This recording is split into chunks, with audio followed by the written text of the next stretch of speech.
Hey, and welcome to Lemon Drops, brought to you by the Smoky Lemon crew. Well, we're talking branding, marketing, and everything in between. So grab a coffee, sit back, and let's drop in. Welcome to Lemon Drops. And today, I've got a very special wahine with me today. Sacha joins us for Waves of Change. Morning, Sacha. Good morning, Anna. Now, recently you actually featured on 7 Sharp on telly because it's a big deal because you are the first female commodore of the new Plymouth Yacht Club in its, 86-year history? Indeed. It's been quite an event, really. Yeah, you got all the telly and everything. Yeah, Exciting. but it's a big deal. It is. Why has there never been a female that has qualified before, or is it? It's Just don't think there's a qualification. I just think our ratio of members in the yacht club is a sort of a 1 to 10-ish, or has been historically a 1 to 10-ish of males to females. So we're trying to change that. Yeah. And now we've got 3 women at the top. Great. Yeah, changing it from the top. Yeah. So, what first interested you in sailing? Because obviously you've got a family history of sailing. Yeah. Grew up down the yacht club. My dad sailed. Mum was working in the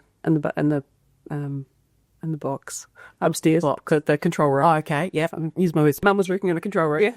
Yeah. And my sister sailed. Right. And I did the learn to sail, but I was a bit rubbish at it. Yeah. So we didn't really come back to the club until my kids started sailing. Right. Did you get them into it, or they showed their own interest? Yeah, we got them into it. Yeah. Mainly through Dad. He started with the eldest, but she didn't want to sail. So, So they had a couple more kids, and he thought maybe this time. this time. Yeah. And then I needed a reason. Ethan's got type 1 diabetes. Your son? My son. And I needed a reason to be put on the water Right. to help save his life if I had to. Sure, yeah. So I started doing the race management. Yeah. And just to be chosen to be on the water. Right. And then sort of realised I was quite enjoying it.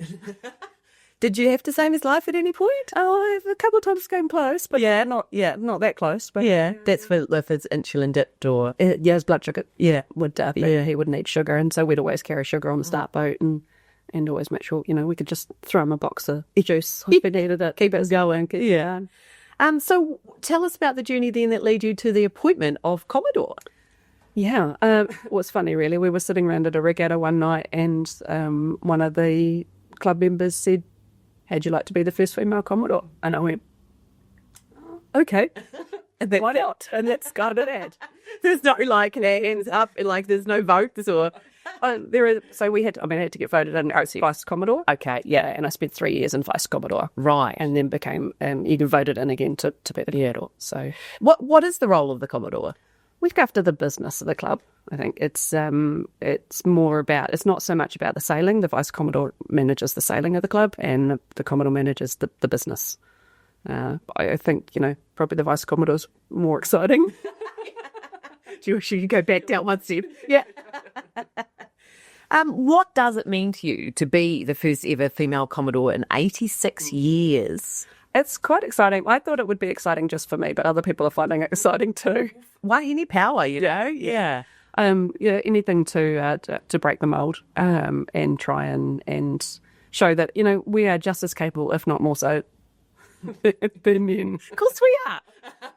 Offence go. Yeah, no offence. We still need we need our tane too. It's a voluntary role though, right? It is. Yeah. Voluntary. It sounds so elite that it should come with a pay packet. Yeah. Doesn't even come with a car park. Oh, not even. Yeah. No, it is all volunteer. We do it because we love it. Yeah. Okay. So how do you approach leading the members? Have you just Just rolling with it. Yeah. To be honest, I mean, it's still relatively new. Yeah. So just rolling and just seeing what we can do to support our members. Our job is to support the yacht club and the members and grow and do what we're doing. So I'm kind of just keep doing what I'm doing. Yeah, just don't change. Yeah. It's just apparently I can make a decision. I know. What kind of decisions can you make? Normally they have to go through a committee. Yeah, that's it, eh? Yeah. It's not about me. It's about the group of us, and it's about the sailors. It is, yeah. And you touched before on the 1 to 10 male to female ratio. So 1 female to 10 male ratio. So how do you approach making the club inclusive and welcoming place for everyone? Yeah, what we've put on a Women on Water sailing course. So we've got, this to be our 3rd season running the Women on Water sailing course, and we put through 24 women in the first year and 18 in the second, and we're looking to do the same this season. Yeah. And that's just building a cohort of women who can support each other. Just gives them a bit of power together. Yeah. And safety in numbers. Yeah, safety in numbers, absolutely. Yeah. So that's sort of how we're trying to change that. And when you go to our adult lender sale group, it is predominantly women at the moment. Wow. Yeah. So that's through your influence, or is that just the waves of change? Just the waves of change. Yeah, yeah. So it was a great time to have a female-led yacht club then as well. Yeah. I think so. It just, I think it shows that we can do anything. Yeah. Yeah. So, Sash, tell us, what changes or initiatives had you introduced or you want to since taking over? I mean, for me, the Women on Water, I'm quite passionate about. Yeah, Women on Water. And so is that like a have a go, basically? It's a 3-day, over 3 weeks session on a care float, a big boat, and then moving into the adult intersale with the rest of the cohort. But it's good because it just gives the woman a chance to be on a bigger boat, which is a little bit less scary than being on a smaller boat. Sometimes, once again, safety in numbers. That's right. Yeah. So I'm quite passionate about that, and I'll continue that. Of the Women on Water that you've taken through the course, have some of them become members? Yes. Yeah. A few of them have bought boats, and wow. Yeah, it's amazing. Yeah. It's a really good cohort. That's pretty cool. Yeah. Sasha, I've also heard that you have some Olympic goals. So tell us about your Olympic dreams for 2032. So I'm a national race officer from Yachting New Zealand, which means I can run national regattas. And the next step up from that is an international race officer. And so I'm working through the qualifications to try, and the events to try and get my international qualification, which will hopefully lead to the Olympics. Wow. I'm not going to get the Olympics for any other sports. Here's an option. Yeah, first opportunity. Yeah. So what would that involve? Being out on the water? Yeah. I don't know, in a mark boat. So just anything. It's just big regattas are really fun to be a part of. There's a lot of, you meet a whole bunch of amazing people. You get to work with some really cool people, and just being at the top level of the sport. And actually, the yacht club's bred some pretty big names in the sailing world. Yeah, you have. Yeah, we've got an amazing international judge. Why, is that you? No. Jamie Sutherland. Of course, Stu, who rings here at Smoky Lemon, his dad. Yeah. And we've got Sam Street is he's a 3-time or 4-time world champion, and we breed really good sailors because it's hard yakka out there. Yeah. You leave our port, the next safest port to land is Australia. And good luck with the water in between. Yeah. And because often on Sundays there's like have a go days and stuff. Does that still happen? Sometimes. Early season we try to, yeah. We rely heavily on our volunteers to help do these things. And so always happy to have more volunteers anyway. But, we do what we can within the confines of our volunteer group. If someone did want to volunteer, like they'd just come down and see what it's all about? Yeah, absolutely. Yeah. Come down and see what it's about. Talk to pretty much anyone there, but find me. Yep, okay, cool. You can head up the New Plymouth Yacht Club on social media as well, or Woodsite, and get in touch that way too. Find out what Sash looks like. Oh, although you'll be watching this, What advice would you give to young sailors in Taranaki, but anywhere, who are hoping to compete internationally or get that under their belt? I think get to as many regattas as you can. Time on the water is invaluable. Yeah. And competing against not just your own cohort at your own club, but pushing yourself outside those boundaries and competing against others. So travelling around the country doing regattas is epic.